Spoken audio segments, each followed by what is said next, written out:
Were you having fun watching that boat? It didn't go very far, did it? It's amazing how a boat out of water doesn't go very far. I mean, unless you put it on a trailer and drag it somewhere, its scope, its ability, its talents, its gifts, its making are useless on dry land.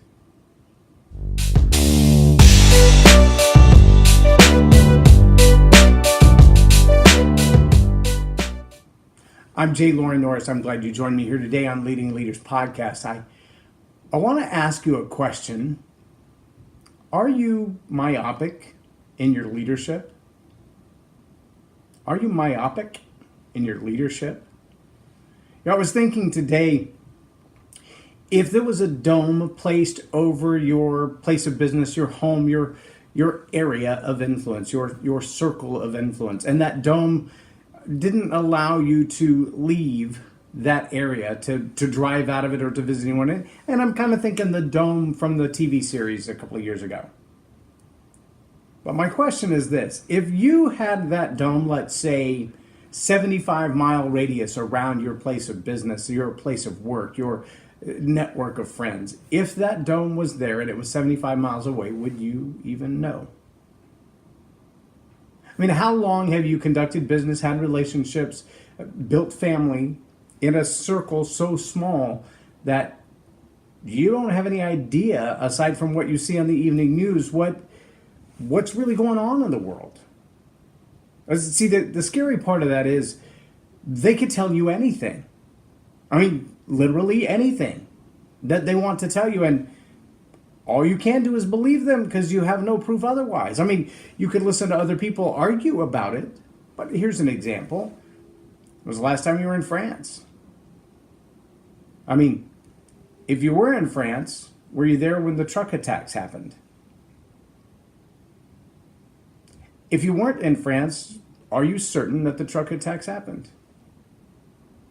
Are you in Syria? If you're not in Syria, are you sure that the chemical attacks happened or that the missiles were sent from the Navy's ships? Because you can only trust what you're told. So let me bring that back in, not just on world affairs. I mean, there are those of us who have traveled to other continents. In the last 5-year window, I've been in Brazil, I've been in Cuba, I've been in the Congo, which means flying through New York City, through Washington, D.C., and out through Europe. And so I've touched 4 or 5 different continents in the last 5 years. That really shifts your perspective on what's going on around you. But as a leader, maybe it's not the 75-mile radius around your home and business. Maybe it's not even the city or the state or the county or the country that you live in. Maybe it's your office. And I don't just mean your office complex or your office building or your office suite. I mean your desk, your phone, your email, your job tasks. If your worldview hasn't escaped that finite circle, what are you missing? What's going on out there in the industry that you know nothing about? What's going on in the personal lives of the people who work in your team that you have no idea is happening and have no idea how it's impacting your place of business? You have no idea what kind of impact it's going to have on your productivity or your bottom line because their life is not your problem. Right? Your problem is they show up for work, they do their work, or they don't, and they go home. But what's going on inside them isn't working. See, having a team of employees or a team of volunteers or a team of co-laborers who are in the same industry but they don't even work for you, and not knowing what's going on in their world, not having enough imagination to ask, how did it impact your view of social justice when your brother went to jail? How does it impact you to know that this is more of a humanitarian effort than a profit effort? See, these are the kinds of questions that drive change in an organization. But myopic leaders never get to ask those questions because, well, frankly, it never crosses their mind. Their mind stays on the tasks at hand. Their mind stays on what's on their desk today. Their mind is focused on accomplishing what they've been assigned to, whether they made the work up or somebody else did. But just getting the task done that's in front of them, and delegating and telling other people to get the tasks done without any concern for what may be going on in their world or what may be going on in their life or what their needs are. And that kind of myopic leadership might also be seen as self-serving. Might also be seen as a micromanager or a control freak, because people who are myopic tend to believe that if they don't do it, it won't happen. They also tend to believe that they've got to babysit everyone they delegate to in order for it to happen to their standards. I know, I used to be that way. The challenge for those who serve under leaders like that is that they're like this boat out of water.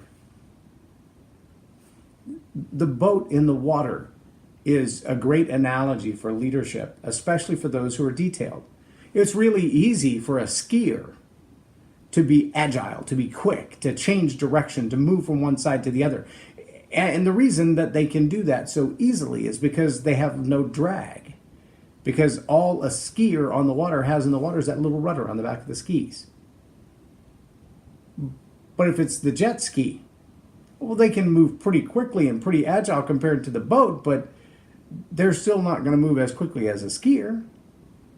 And then you've got the boat that's pulling the skier. Now, the skier can't go anywhere the boat doesn't go in general terms, but behind the boat and out around the boat and across the water and jumping the waves and flips in the air, the boat can't do any of those things, but the skier can, and the difference is depth. The difference is the drag of the water.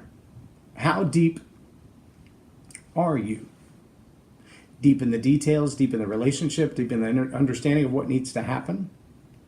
See, it's easy to be myopic and stay on the surface. It's easy to be self-centered and self-focused and have no imagination and only understand what involves you directly.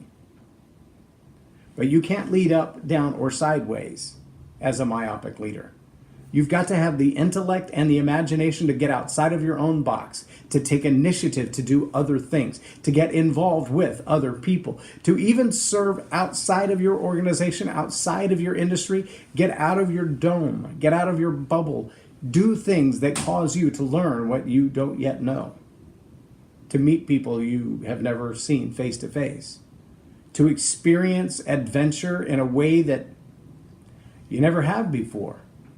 Because it adds depth to your intellect. It adds depth to your ability. And the more your boat is in the water, so to speak, the more you'll appreciate the water around the others that you're working with. Think for a moment of a cruise ship, the Titanic, as an example.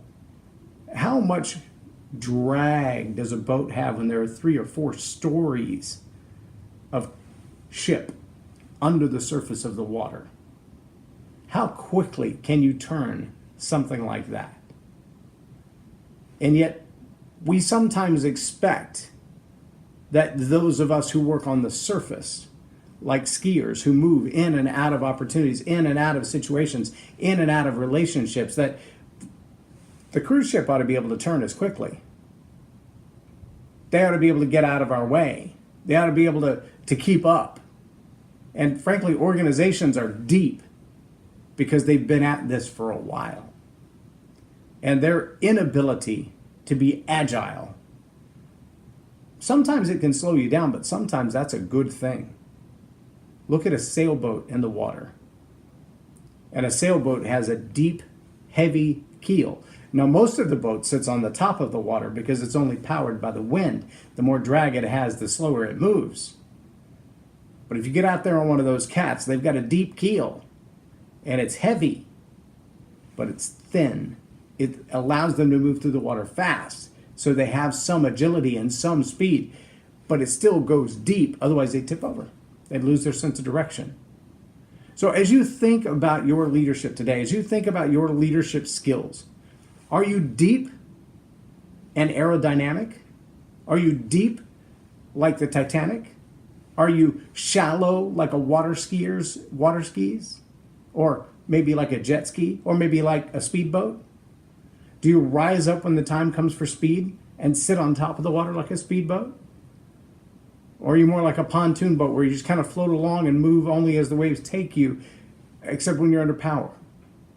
See, all of these, and I'm not a seaman by any imagination. I was never in the Navy, and I sail on a limited basis and always under supervision because I might just fall off the boat. To me, these are easy analogies. To me, these are really simple ways of looking at things to say, as a leader, I've got to choose to be deep and move in a slow but predictable way, or I've got to choose to be on the surface and agile, or I've got to choose to be like a speedboat, which may be deep while it's resting, but moves to the top of the water when it's time to fly. But you can't be myopic. You can't be so self-centered and so self-focused that your understanding of the world never extends beyond the corners of your desk. If you're going to lead, if you're going to influence, you can't expand the nature or the circles of your influence by staying at your desk. Get up, get out, go have coffee with a stranger. Challenge yourself to see the world from a different perspective. You might find business opportunities you never knew existed. You might find career opportunities you never even pondered. You might find business alliances that could change your destiny. But you won't find them sitting at your desk. Do what you got to do at your desk, and then get out there and see the world. Participate in what's going on around you. Because myopic leadership is basically blind leadership. That's a tough place to be. Are you myopic in your leadership? I'm J Loren Norris, and you've been watching Tell It Like It Is TV. Have a blessed day.